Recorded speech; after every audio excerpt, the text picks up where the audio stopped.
دکھانا چاہتا ہوں ختمی مرتبت حضرت محمد مصطفیٰ صلی اللہ علیہ وآلہ وسلم وعجل فرجہم، ان کی سیرت کیا ہے۔ اب 25 برس کے ہیں جب انہوں نے ساری شرائط بتا دی ہیں، اور اس وقت جناب خدیجۃ الکبریٰ نے ان کے لیے رشتہ بھیجا ہے۔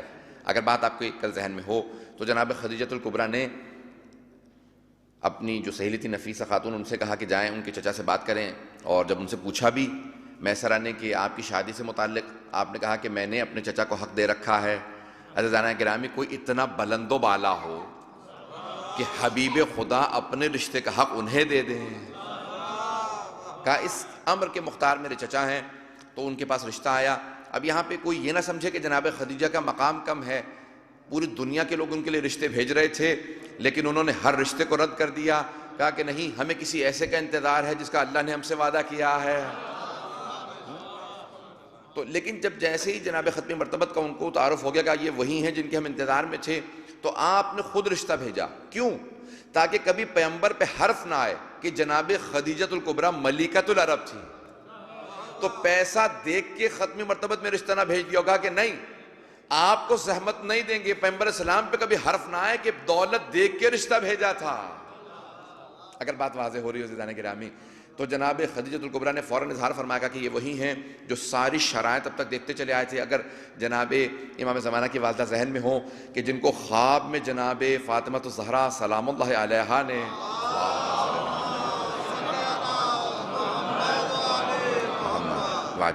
صرف اشارہ کر رہا ہوں کہ خواب میں آ کے جناب نرجس خاتون کو کہا تھا سلام اللہ علیہا کو کہ جب آپ خواب میں تشریف لائیں تو کہا کہ آپ کا یہ نور یا آپ کی ہیبت، آپ کا جلال، آپ کی عظمت، آپ کی عصمت، آپ جناب مریم ہیں؟ کہا نہیں، میں فاطمہ بنت محمد ہوں۔ اللہم صلی اللہ محمد کہا نبی آخر الزمان کی میں بیٹی ہوں۔ کہا کہ آپ آئی ہیں؟ کہا ہاں، میں تمہیں بتانے کے لیے آئی ہوں کہ آخر حجت کی ماں بننے کے لیے اللہ نے آپ کا انتخاب کیا ہے۔ میں تمہیں اسلام کی دعوت دینے کے لیے آئی ہوں۔ وہ جناب شمعون کی نسل سے تھیں، جناب عیسیٰ کے جو اوصیاء تھے، فوراً ان کو اسلام کی دعوت دی، انہوں نے اسلام قبول کیا۔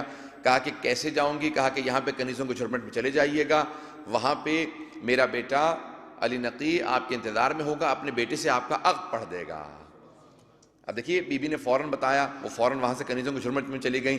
تو اللہ نے ہر امام کی والدہ جو سب سے پاک و پاکیزہ، سب سے عظیم ہستیاں تھیں، خواتین تھیں، مستورات تھیں، اللہ نے ان کا انتخاب کیا اپنے اماموں کی ماں بننے کے لیے۔ جملے بغور کیجئے گا عزیزان گرامی، ائمہ کی ماں، بہترین جو سب سے پاک و پاکیزہ، کردار میں جو سب سے بلند تھیں، تقوی میں، زہد میں جو سب سے بلند تھیں، ان مستورات کا انتخاب کیا اپنے ائمہ کی ماں بننے کے لیے۔ عزیزان گرامی، جب عرب میں نہیں تھی تو پھر کہا کہ ایران سے جناب شہربانوں کا انتخاب کیا جائے گا، نہیں ہوں تو پھر بربر قبیلے سے، جو الجزائر سے جناب امام ہشتم کی یا مختلف امام نہم کی، مختلف قبیلوں سے مختلف ائمہ کی، اور کہا کہ پھر 12ویں امام کی کہا کہ اگر کوئی ان سے بہتر نہ ہو تو پھر کہا جو سب سے عظمت والی ہوگی اس کا انتخاب کیا جائے گا۔ عزیزان گرامی، یہ ائمہ کی ماں کا انتخاب ہے، اور اگر خاتون جنت کی ماں کا انتخاب ہو،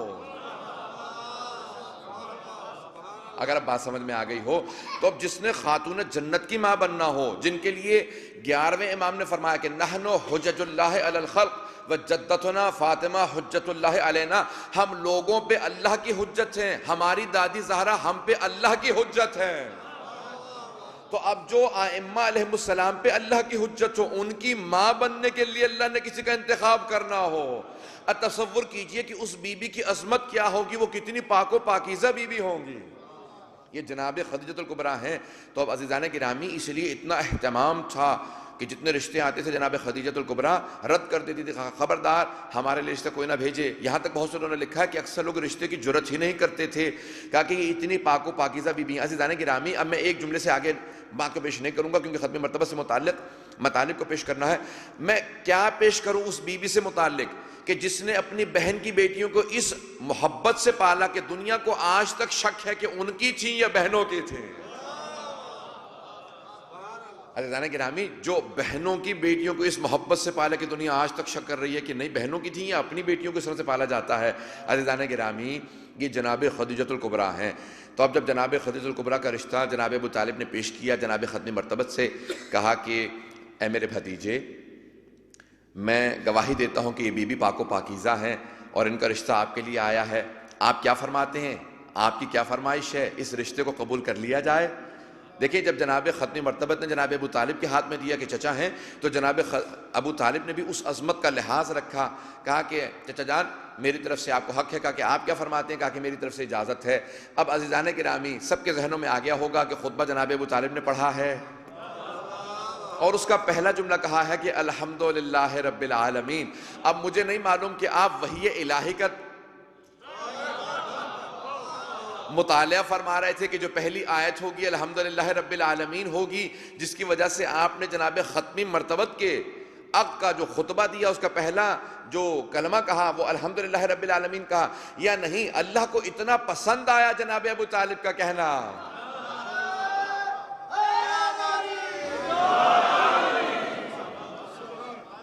اب مجھے نہیں معلوم کہ انہوں نے مطالعہ کر لیا تھا یا خدا کو پسند آ گیا تھا کہ ابو طالب اب قرآن کی ابتدا ہی الحمدللہ رب العالمین سے ہوگی۔ تو عزیزان گرامی اب ختمی مرتبت نے کیونکہ یتیمی دیکھی تھی، اس لیے چچا کا بہت زیادہ احترام کرتے تھے۔ اب اسی لیے پیغمبر اسلام کی ایک روش یہ ہے، ایک سیرت یہ ہے کہ یتیم پروری کی جائے، یتیموں کا خیال رکھا جائے۔ آج دنیا میں کتنے یتیم ہو رہے ہیں، پوری دنیا میں یتیم ہیں، اللہ کا فیکم الایتام، امیر المومنین کی وصیت بھی ہے کہ یتیموں کا خاص خیال رکھنا۔ یہاں تک پیغمبر اسلام نے فرمایا کہ جو یتیموں کے سر پہ شفقت کا ہاتھ رکھے گا تو جتنے بال اس کے ہاتھوں کے نیچے آئیں گے اتنے گناہان کبیرہ و صغیرہ معاف ہو جائیں گے۔ اور آپ نے دوسرے مقام پہ فرمایا، خود پیغمبر اسلام نے فرمایا کہ کافل الیتیم کا ہاتھین معی فی الجنہ، انگلیوں کا اشارہ کر کے کہا کہ یتیم کی کفالت کرنے والا، یتیم کو پالنے والا میرے ساتھ جنت میں ایسے جائے گا جیسے یہ دو انگلیاں ساتھ ساتھ رہا کرتی ہیں۔ عزیزان گرامی جملے کو ضائع نہ ہونے دیجیے گا، سارے مجمع کی توجہ چاہوں گا ایک جملے کے لیے۔ عزیزان گرامی پیغمبر فرما رہے ہیں ایک یتیم کا پالنے والا میرے ساتھ جنت میں ایسے جائے گا جیسے یہ دو انگلیاں ساتھ میں رہا کرتی ہیں۔ عزیزان گرامی سارے مجمع کی توجہ ہو، ایک عام یتیم کا پالنے والا رسول خدا کے ساتھ جنت میں ایسے جائے گا جیسے یہ دو انگلیاں ساتھ میں رہتی ہیں۔ اور جس نے کائنات کے سب سے عظیم یتیم محمد مصطفیٰ کو پالا، اس ابو طالب سے متعلق کیا خیال ہے؟